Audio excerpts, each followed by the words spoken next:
How you doing, guys? Chris here. Well, if you are out this weekend with your GoPro and you wanted to do some video editing, you might be surprised when you open your phone. The app will look a little bit different on your mobile device, and some people have reported that their app is missing altogether.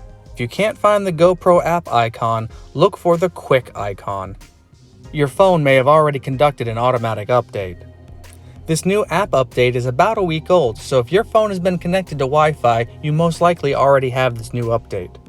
If it hasn't, then you can go into the App Store, type in GoPro, and it'll automatically take you to the Quik icon. If it doesn't show update available, go ahead and click on the app icon. Once the page opens, the update symbol should appear. So let's take a look at some of the new features of this new app update. It provides an easy way to store some of your best or favorite photos to the app. It also has some new editing tools. And this next feature, synchronizing your music, is the one I'm most excited about.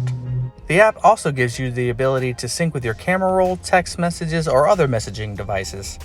Of course, it gives you the ability to do camera control with your GoPro.